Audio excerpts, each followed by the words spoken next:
Bienvenue dans cette nouvelle édition du Non-Stop Info. Au sommaire, renforcement des capacités des forces de défense et de sécurité en Côte d'Ivoire. L'Assemblée nationale a adopté 2 lois dans ce sens. Nouvelle révélation sur l'une des causes de l'effondrement du régime libyen de 2011. D'après certaines sources, la création d'une monnaie panafricaine en serait à l'origine. Production cotonnière en berne au Bénin. Les performances du secteur devraient connaître une baisse de 18% pour l'année agricole 2015-2016. Mais tout d'abord, au Burkina Faso, moins d'une semaine après sa nomination, le Premier ministre burkinabé, Paul Kabatieba, a formé son gouvernement ce mercredi 13 janvier. Il a donc fait le choix de s'entourer de 29 ministres et de 4 secrétaires d'État.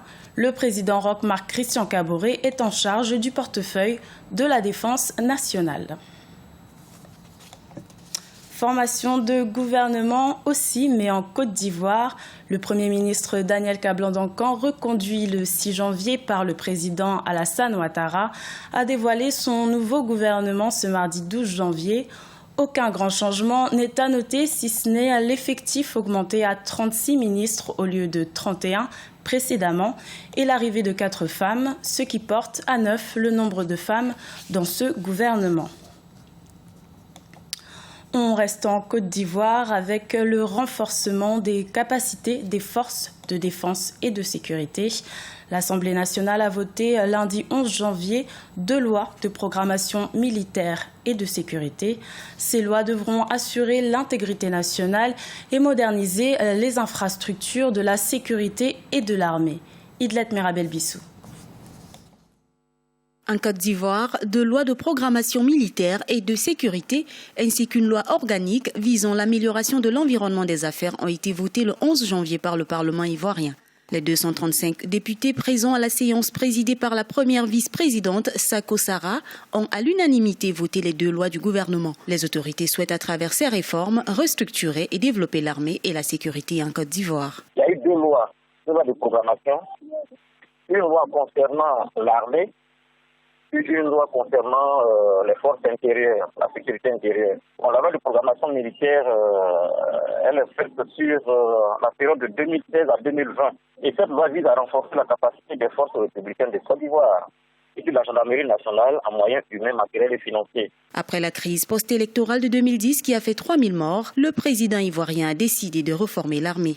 Une armée vieillissante qui a besoin d'infrastructures de pointe pour davantage assurer l'intégrité territoriale. C'est dans ce cadre que le gouvernement ivoirien a adopté le 19 décembre 2015 un projet de loi de programmation des forces de sécurité intérieure et militaire sur la période 2016-2020 pour un budget de 2254 milliards de francs CFA. Il y a eu une loi qui a été prise en 2014, le 14 juillet 2014, et ce tribunal de commerce faisait allusion vraiment aux grosses entreprises. Et donc, les tribunaux étant engorgés, on ne peut pas voir que toutes les petites affaires se passent là-bas. Donc, on a revu des articles nouveaux.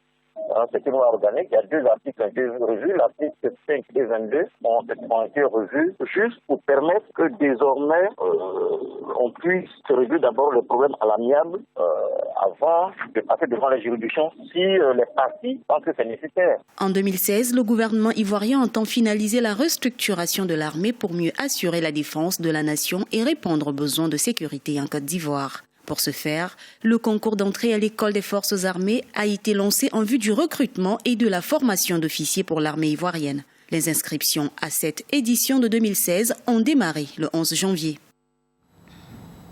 C'est l'un des titres de l'actualité. La création d'une nouvelle monnaie panafricaine serait la cause de l'effondrement du régime de l'ancien président libyen Mouammar Kadhafi. Telles sont en tout cas les révélations du journal français Le Monde du 11 janvier 2016.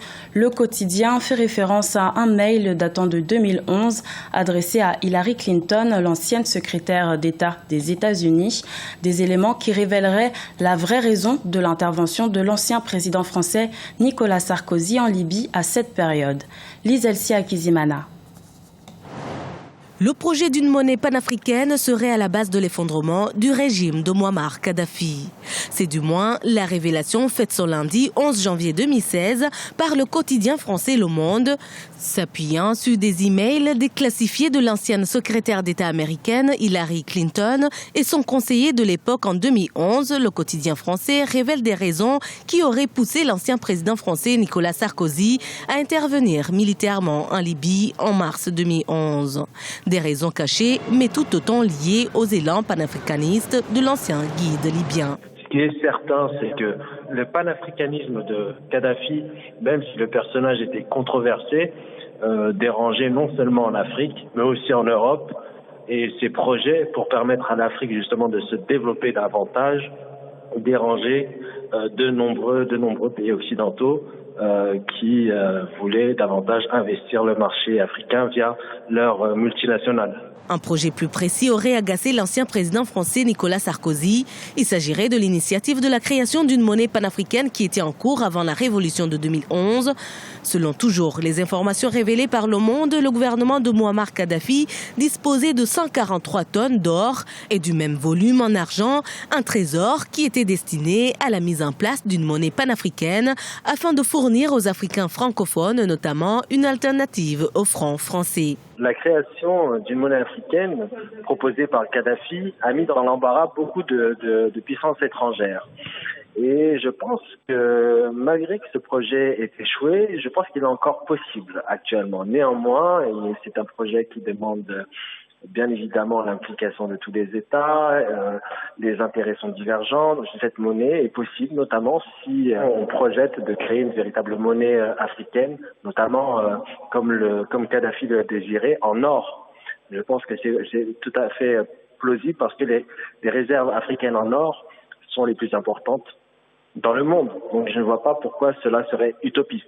La rébellion libyenne de 2011, soutenue par l'OTAN, a débouché sur le renversement du régime de Muammar Kadhafi qui gouvernait le pays depuis 1969. Depuis sa chute, deux gouvernements rivaux se disputent toujours le pouvoir. L'un est basé dans l'est du pays et est reconnu par la communauté internationale, tandis que l'autre siège à Tripoli, la capitale libyenne. Dans le reste de l'actualité, le président togolais Faure Gnassingbé a reçu les vœux des ambassadeurs accrédités ce mardi 12 janvier. Lors de cette réunion, le chef de l'État togolais a lancé un appel à la communauté internationale pour une mobilisation accrue pour secourir la Libye. Le Togo ne cache pas sa volonté de dynamiser sa politique étrangère en s'engageant de plus en plus dans la lutte contre l'insécurité en Afrique. Le Bénin filerait du mauvais coton. La filière cotonnière du pays devrait connaître une baisse de production de 18% au cours de la campagne agricole de 2015-2016. Selon le ministère béninois de l'Agriculture, les conditions météorologiques défavorables en seraient la cause, ce qui impacterait directement la baisse des superficies ensemencées. Birama Saounera. Au Bénin, la production cotonnière devrait connaître un recul de 18%. Pour la campagne agricole 2015-2016, le gouvernement prévoit une récolte de 324 000 tonnes. Une baisse due, selon les autorités béninoises, aux mauvaises conditions météorologiques. En plus des aléas climatiques, des observateurs accusent la politique agricole mise en place pour la filière coton au Bénin. La politique que l'on doit mettre véritablement pour la production du coton, c'est une politique agricole qui a été beaucoup plus fragilisée, sinon traînée par la politique politicienne. À partir de cet instant, on n'a pas laissé les producteurs s'organiser par eux-mêmes avec des techniciens avérés qui connaissent le travail. Et puis bon, voilà, on ne peut que s'attendre à une réduction de la production. La filière coton constitue l'un des principaux leviers de l'économie béninoise. Premier produit d'exportation du pays, l'or blanc représente plus de 12% du produit intérieur brut et 60% du tissu industriel du Bénin. Cette contre-performance de la production cotonnière aura un impact négatif sur le quotidien des populations, notamment les producteurs.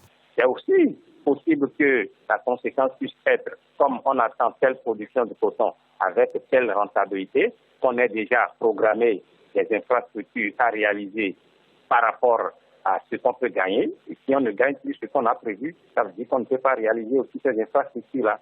Donc, inévitablement, cela aura un coût sur le développement économique du pays. Le secteur cotonnier béninois est en proie à plusieurs difficultés. Le pays rencontre des problèmes de qualité et d'expédition tardive de sa production. En outre, le gouvernement n'est pas encore sorti de la longue querelle qui l'oppose aux engreneurs. Pour beaucoup, l'accent devrait être mis sur la réorganisation du secteur afin qu'il contribue véritablement au développement économique du pays.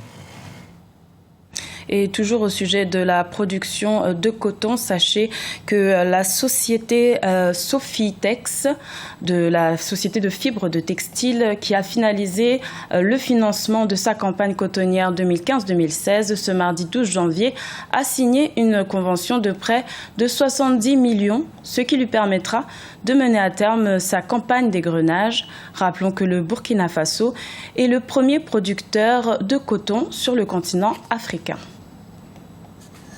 C'était le journal de la rédaction. Merci pour votre fidélité. Retrouvez dans quelques instants une nouvelle édition de l'information sur Africa 24.